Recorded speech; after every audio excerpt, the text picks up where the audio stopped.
Welcome to a brand new episode of The Road Less Taken, the weekly web series from Nexus Consulting, where we are in conversation with people who've made unconventional career choices and excelled at them.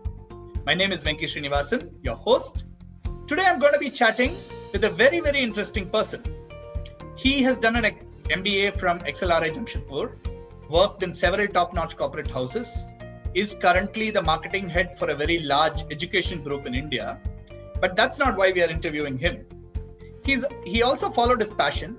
He's the published author of 5 books till date. The first book on World Cup cricket trivia for school children, and the other 4 books have been fascinating books telling stories of Indian cinema, specifically Bollywood. Please welcome our guest for this episode of TRLT, Diptakirti Chaudhuri. Hi Dipto, welcome and absolute pleasure to have you on this second season of The Road Less Taken. Same here. It's a pleasure to be here. Okay, great. So, I'm sure you've given lots of interviews. You've been on many panels where you've given lots of inputs on marketing, because I know that's what you do for a day job. But this interview is not going to be about that at all. It's going to be about the other face of Diptakirti Chaudhuri as an author of Bollywood books and a book on cricket, in case viewers didn't know. So his first book was on cricket. It was on World Cup trivia, right? Yeah, it was on the 2011 World Cup. On the 2011 World Cup. Okay. I think, did you write the book after India won the World Cup, or was that the reason India won the World Cup? It was so I always tell that the last time India won the World Cup, I wrote a book before it.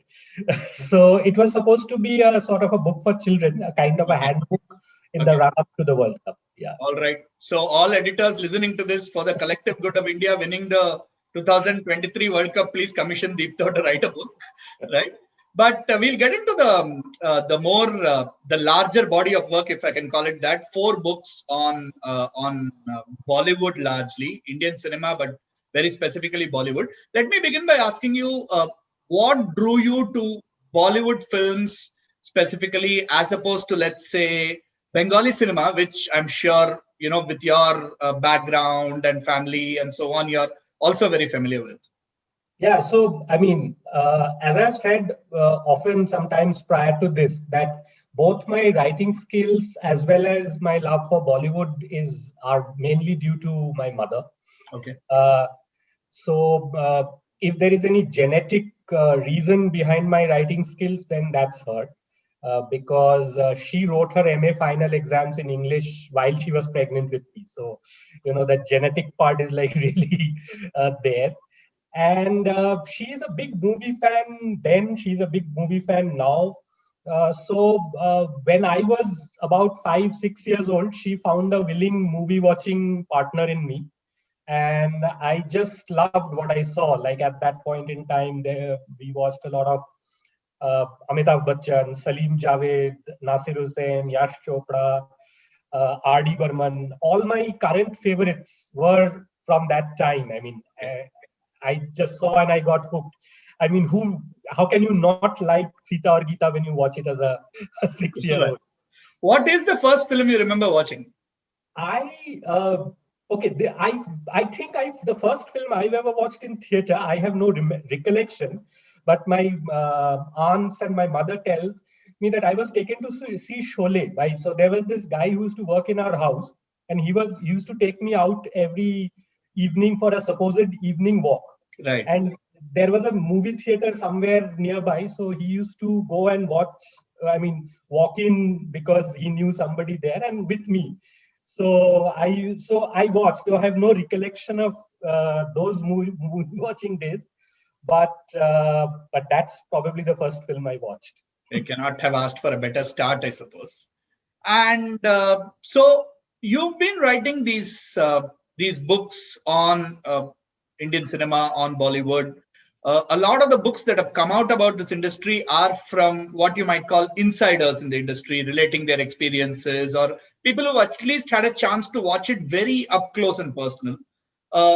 Your experience has been more as a fan and a researcher. How has that whole dynamic played out for you? Have you seen that as this not being on the inside? Has it ever been a significant step back for you, or have you enjoyed that process of being completely on the outside and writing these books?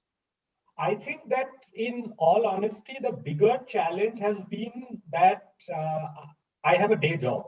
Right. So, I mean, and I have never lived in Bombay for any meaningful period of time. So getting access to people has been the challenge. As in, you are in Delhi, you can only go to Bombay, let's say, for a certain period of time, and trying to meet a lot of people during that time is obviously comes with its logistical constraints.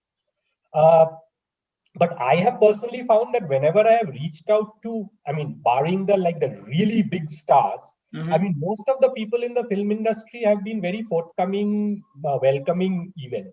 Oh, that's excellent. Okay. So to that extent, I mean, I got a lot of material from meeting fairly big technicians, writers, directors. I mean, by making very humble requests, I mean, simply making a request and they kind of agreeing to the whole process.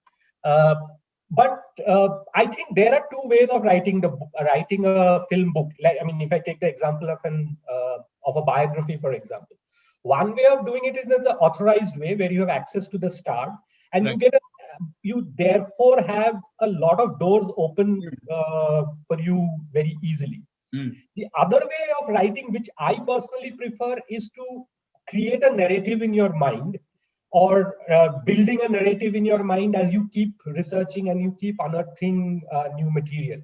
And this is let's say, the unauthorized biography, what is called. But you don't have to be irreverent, or you don't have to be dissing your subject just because you're writing an unauthorized biography. I mean, strictly speaking, my book on Salim Javed was not authorized by any of them. Right. And I wrote it as an unabashed fan. I mean, when I met them, both of them, very briefly, I told them that, look, I mean, I'm a fan, and this book is called the story of Hindi cinema's greatest screenwriters.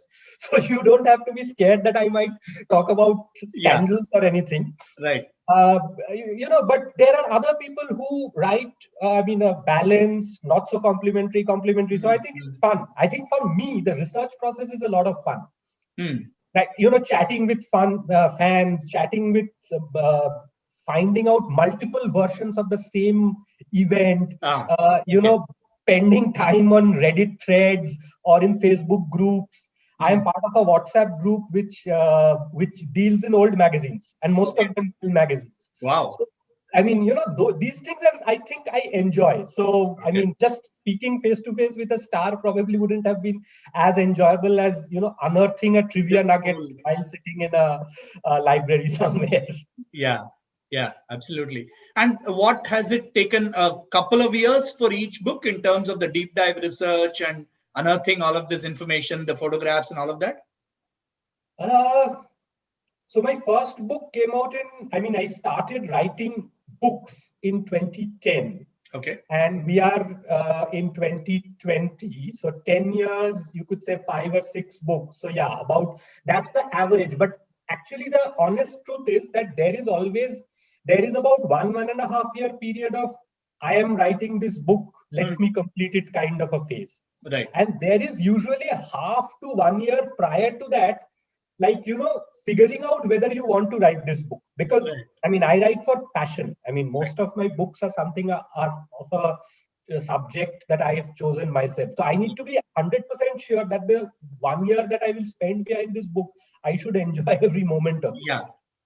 Because you're also doing it in addition to a fairly hectic day job, right? Yes, it is. So therefore, I have to be, so it takes me about a few months, let's say 6 months, to kind of be absolutely sure that, this is what I want to do, collecting information, speaking to people, getting a sort of a skeleton in my mind. And then the process of writing is about 1.5 years. Incidentally, one of my college friends say that when I wrote my first book on trivia, he actually said that you actually started writing in college. So this book has been about 20 years in the making. Right, right. Has this writing versus work conflict ever come up? Has any of your bosses told you, Dipta, stop wasting your time writing and meet your targets or some such thing? No, actually, most of my bosses have been very supportive. Okay. The obvious corollary to that is that I have consciously or unconsciously never written at work. I mean, even if I get an idea, I kind of like hold myself back, because then it's like a rabbit hole.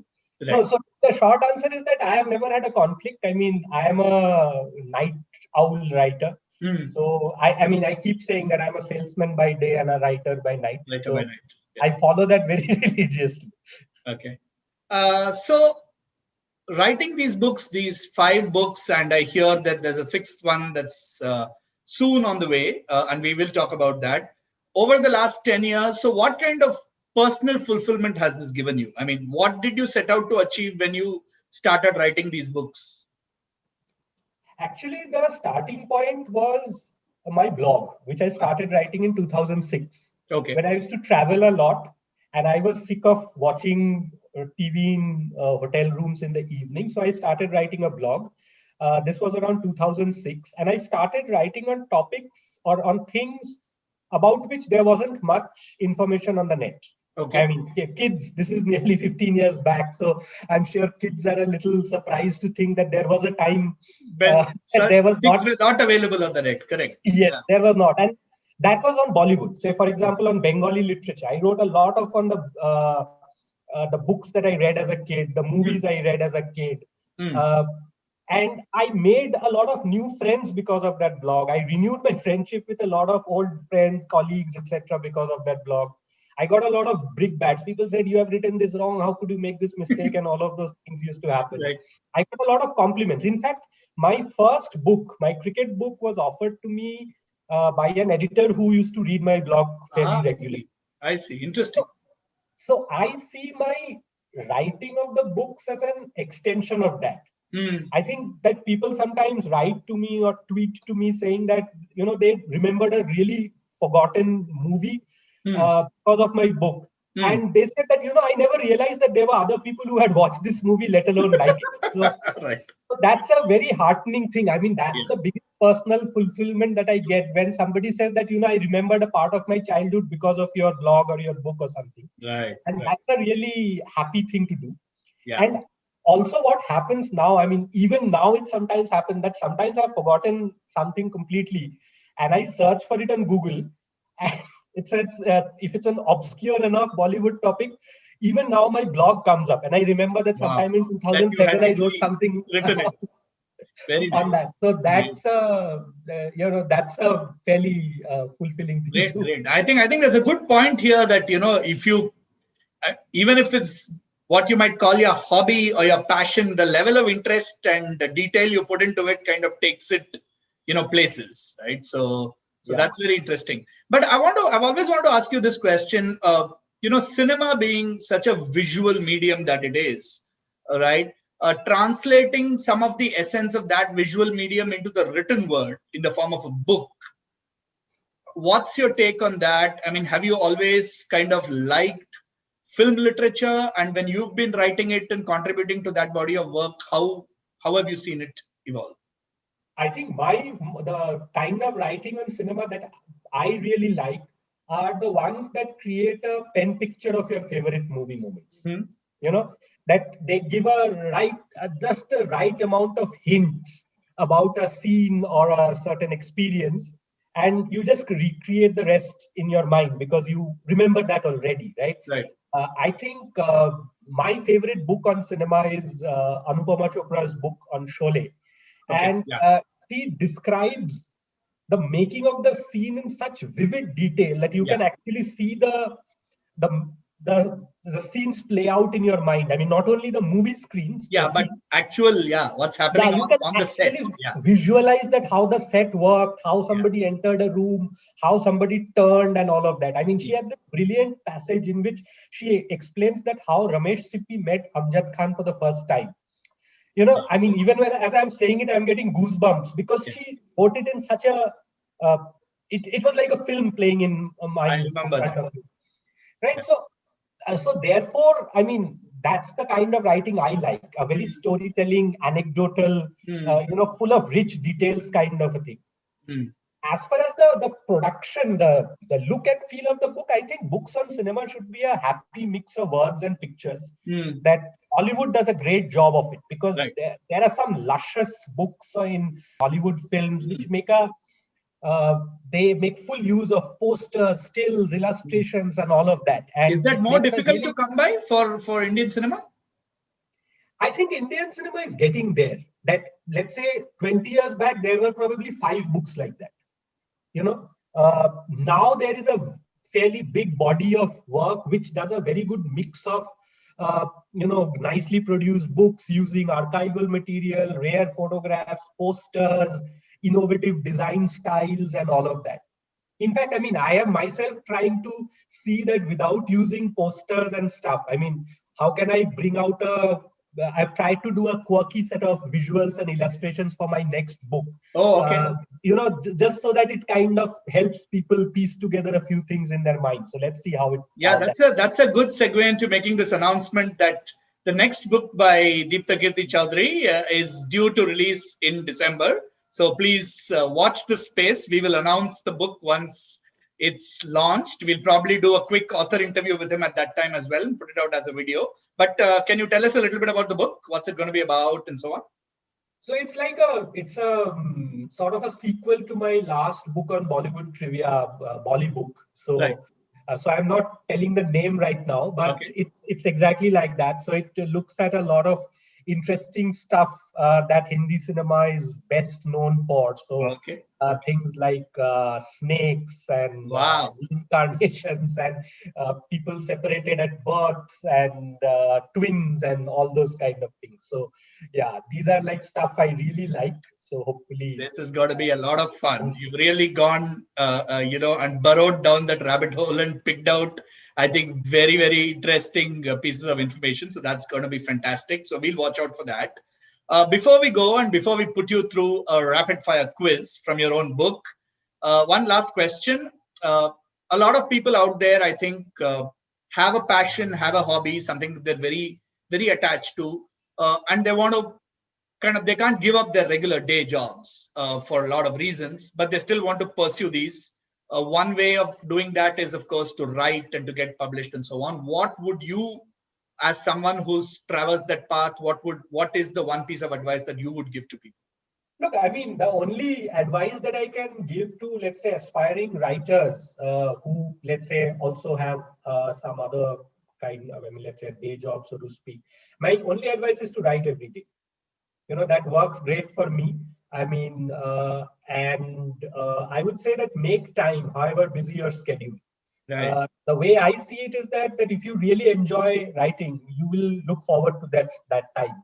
It will be like stress buster. It will be like the way, let's say, marathoners run, or let's say musicians play the music at the end of a day or in the morning, or whatever is your body clock suited to. I'm saying that just look forward. I mean, I'm saying that you will probably look forward to that time that you can just churn out a few words, few hundred words maybe, if you really enjoy writing. And if you don't look forward to it, then you probably don't like writing as much, and that's also cool.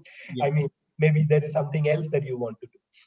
Yeah. No, fantastic. I think you are a great example of someone who's managed to keep a career, a very thriving corporate career going, head of marketing for a large education organization, and at the same time do a reasonably prolific output of books in your area of passion. So I think there's a lot to be inspired by and a lot to learn from on that.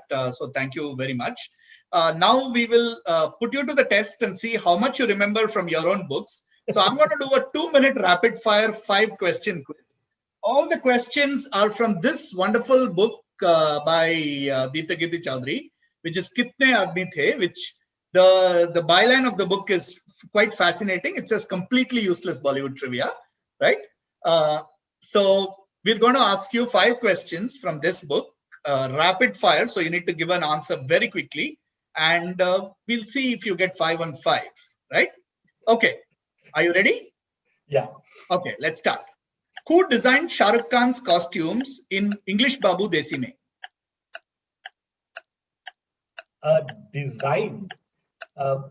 I remember English Babu Desi Mein, his costumes were sponsored by Mayur Suitings. Are you referring to that? No. Passing you. Next question.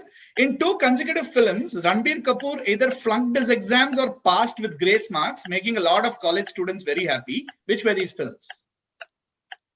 Wake Up Sid for sure. And was it Ye Jawani Hai Diwani? Not Ye Jawani Hai Diwani. All right. Third question. What particularly unpleasant thing is common to the films Kash, Anjali and Majboor? A child dying. Okay. Of a terminal disease. Okay, that's fine. Who played a character that was supposedly based on Arun Shourie in a 2007 film? R. Madhavan in Guru. That is correct. Where does Kamal Hassan's character return from in the opening few sequences of the movie Hey Ram? He's come back from Mohenjo-daro Harappa. That is correct. That's the end of your rapid fire, Deepto. Well done. You got Mohenjo-daro Harappa correct. You got Madhavan playing Arun Shourie in Guru correct. You got Kash, Anjali and Majboor. The terminal disease. What was the specific terminal disease? It's subcategorized in your book. This is the time when I plead Alzheimer's. They all had cancer, some form of cancer. They all had some form of brain tumor. Okay. Right. The Ranbir Kapoor films were Wake Up Sid and Rocket Singh Salesman of the Year. Okay. Yes. And in your very own words, Shah Rukh Khan's costumes were, I think you said, ghastly and terrible in the movie English Babu Desi Mein, and they were designed by Gauri Khan, no less. Yes. Yeah, that would have been my. I mean, if I had to push a guess, that would have been the one. All right, that was fun. Thank you very much. This is like passing with grace marks. Yeah. I think you passed with a little more than grace marks, so don't worry. Well done. Thank you very much. Great speaking to you, and really look forward to your next book and to chatting with you again sometime soon. Thank you very, very much. It has been a pleasure. It has been a great topic, great set of questions. So thank you very much.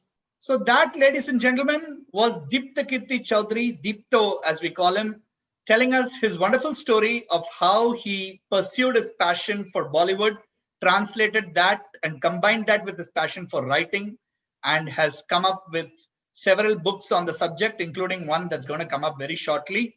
So the road less taken does not mean completely giving up your career choices and your other compulsions, but it means potentially following your passion and making all of it happen.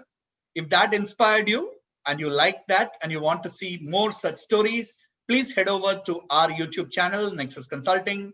Please don't forget to like, share, and subscribe. And we will be back with more stories of such inspiring people who have really exemplified the road less taken. This is Venky Srinivasan signing off, saying stay home, stay safe, take care, and bye-bye.